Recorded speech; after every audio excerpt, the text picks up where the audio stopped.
आत्मवंदन मित्रों, पिछले 2 वीडियो में हमने ऊर्जा के विभिन्न विभिन्न स्वरूपों को समझा और जाना। वो भूमिका के थे, कैसे ऊर्जा काम करती है और ऊर्जा का हमारे जीवन में क्या महत्व होता है। अब आज के जो वीडियो में है पार्ट 3, आज के वीडियो में हम कैसे ऊर्जा को जानकर समझकर उसे अपनी प्रगति और विकास में सहायक बना सकते हैं। क्योंकि बहुत पुराने ज़माने में जब बिजली चमकती थी तो लोग भय से कांप जाते थे, डर जाते थे और बिजली जो है आसमान से फटती थी और लोगों को नुकसान पहुंचाती थी। लेकिन उसके विज्ञान को समझकर हम उसी बिजली से कितने सारे आविष्कार और कितने सारी चीज़ों को अपना उपयोग में लाने का उसे माध्यम बना लिए, जबकि पहले उससे हम डरते थे। उसी प्रकार पानी से बिजली उत्पन्न होती है और बहुत सारी जो डिस्ट्रक्टिव चीज़ थी उसको हम समझकर उसे अपने अनुरूप बनाए, क्योंकि समझ ही किसी भी चीज़ के रूपांतरण के लिए बहुत ही आवश्यक होती है। तो पार्ट 1 पार्ट 2 में हम ऊर्जा की भूमिका और उसके उपयोग और जीवन में उसके महत्व के बारे में हमने जाना था। लेकिन आज हम जानेंगे कि कैसे हम उसे अपनी प्रगति में, अपने विकास में उसे कैसे उपयोग करें। विज्ञान का ही एक नियम है कि कोई भी चीज़ जो है नीचे आती है तो बहुत सरलता से वह नीचे आती है, क्योंकि गुरुत्वाकर्षण बल उसे सहायता प्रदान करता है। लेकिन कोई भी चीज़ को यदि ऊपर ले जानी हो तो उसे श्रम से ही ऊपर ले जाया जा सकता है। तो हमें अपनी ऊर्जा को समझकर उसे मैत्रीपूर्ण ढंग से जानकर उसे ऊर्ध्वगमन ऊपर की ओर ले जाने के लिए हमें प्रयास करना पड़ेगा। प्रयास इसलिए करना पड़ेगा क्योंकि हमारी आदत जो है वो हमेशा ऊर्जा को क्षय करने की है, उसे संग्रहित करने की नहीं है। उदाहरण के लिए, यदि एक फर्श में पानी बहता है और 2-3 दिन बाद वह फर्श सूख जाता है, फिर चौथे 5वें दिन उस फर्श में फिर से पानी बहाया जाए, तो जो सूखी लकीर है जहाँ से पहले पानी बहा था, बहुत संभावना है कि वह उसी रेखा को पकड़कर पानी बहेगा। तो हमारी जो आदत है उसे इसी प्रकार जो है वो कोई भी ऊर्जा हमारे पास आ जाए, संग्रहित हो जाए, तो वह पुरानी सूखी रेखा में ही बहने का प्रयास करेगी। तो इस चीज़ को हमको ध्यान में लाना पड़ेगा और यह चीज़ हमें नहीं करनी है, क्योंकि हम जो भी ऊर्जा संग्रहित करेंगे, जो भी ऊर्जा हम अपने विकास में लगाने का प्रयास करेंगे, जब वह अतिरिक्त होगी तो वह बहने का पूरा प्रयास करेगी और उस प्रयास को हमें समझकर उसे ऊपर की ओर ऊर्ध्वगमन करना है। तो हम कैसे उसे ऊर्ध्वगमन की दिशा में प्रयास करें, इसी के उद्देश्य से यह वीडियो बनाया गया है। 2 वीडियो तो भूमिका थी, यह तीसरा वीडियो जो है उसमें हम सूत्र की बात करेंगे। तो हमें यदि स्मरण रखकर जीना होगा और डेली जो है वो एक डायरी बना सकते हैं तो बना लीजिए, नहीं तो स्मरण रख के जीजिए कि हमारी ऊर्जा कहाँ कहाँ खर्च होती है व्यर्थ में।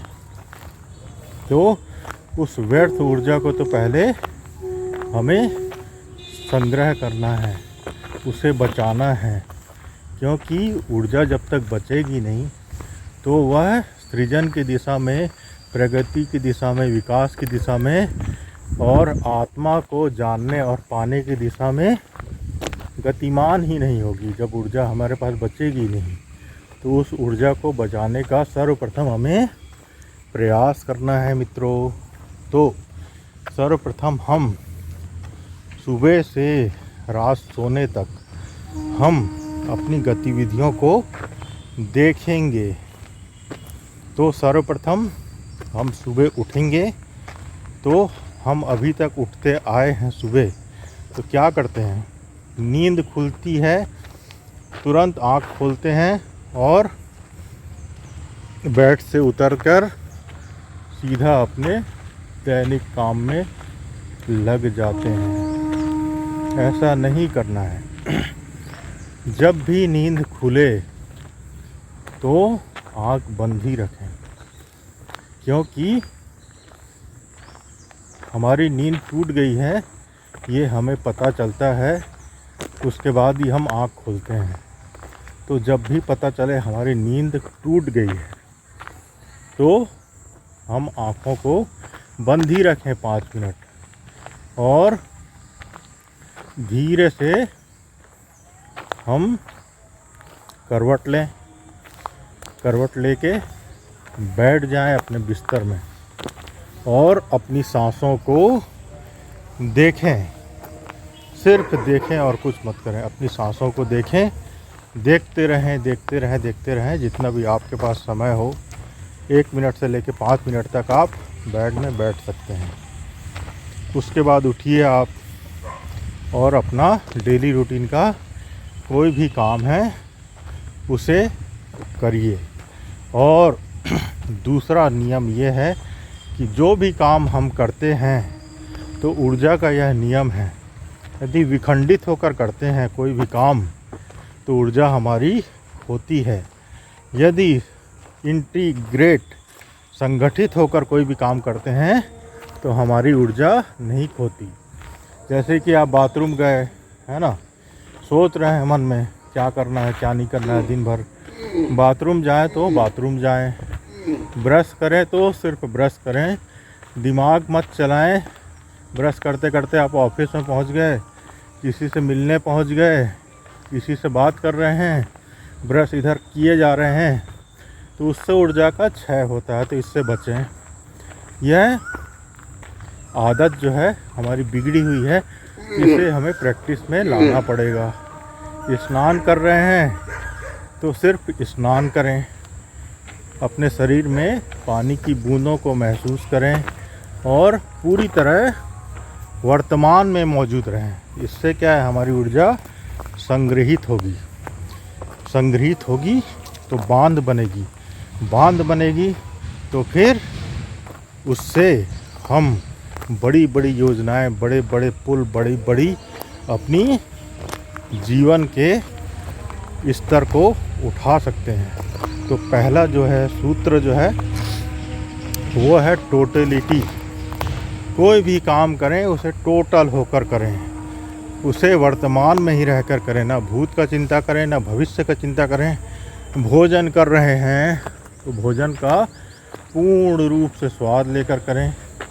आपको डाइटिंग की ज़रूरत नहीं पड़ेगी, क्योंकि बेहोशी में आदमी ज़्यादा खाता है, ऑफिस का सोचता है, यहाँ का सोचता है, वहाँ का सोचता है और डाले जाता है पेट में खाना, तो वह ज़रूरत से ज़्यादा खा जाता है, ओवर ईटिंग कर जाता है। यदि आप ध्यानपूर्वक भोजन करेंगे तो आप स्वाद लेंगे, स्वाद लेंगे तो आप तृप्ति अनुभव करेंगे। जब तृप्ति अनुभव करेंगे तो भोजन आप जितना शरीर को ज़रूरत है उतना ही आप कर पाएंगे।